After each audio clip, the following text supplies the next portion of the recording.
Let me finish with this story. We go to China from time to time, and we train leaders.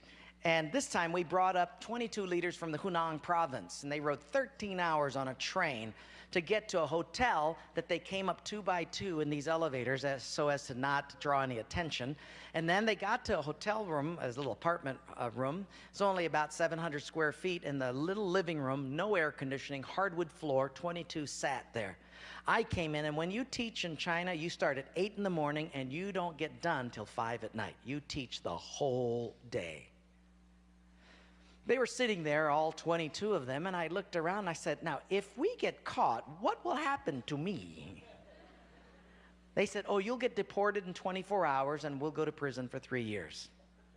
I said, you're kidding. How many of you have been in prison for your faith?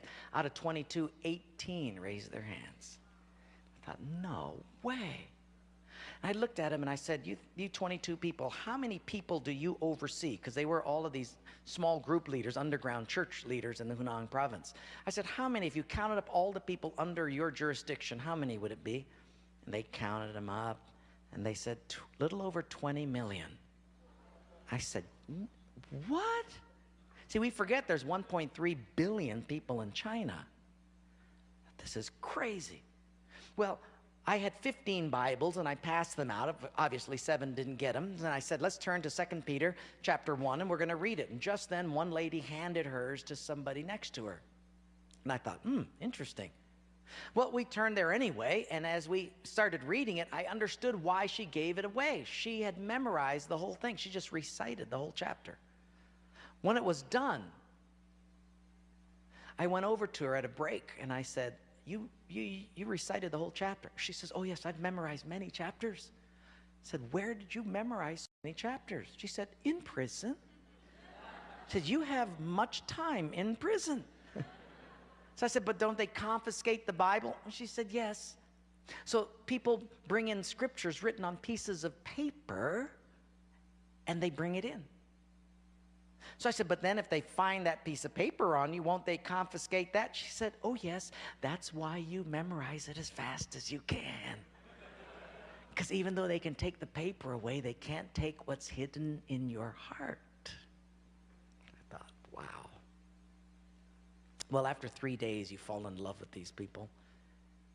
And when it was done, I said, how can I pray for you? I'm going to go back to America, and you guys have been just so wonderful. How can I pray for you? They said, you know, Wayne, you guys can gather like this whenever you want to in America. We can't. Could you pray that one day we'll be just like you? And I looked at him and I said, I will not do that. Big incredulous eyes looked at me and they said, why? I said, because you guys rode a train for 13 hours to get here. In my country, if you've got to drive more than an hour, people don't come. You sat on a wooden floor for 3 days. In my country, if people have to sit more than 40 minutes, they leave. You sat not only here for 3 days on a hard wooden floor, but you did it without air conditioning. In my country, if it's not padded pews and air conditioning, people don't often come back. In my country, we have an average of 2 Bibles per family. We don't read any of them. You hardly have any Bibles, and you memorize them from pieces of paper. I will not pray that we become like, you become like us, but I will pray that we become just like you.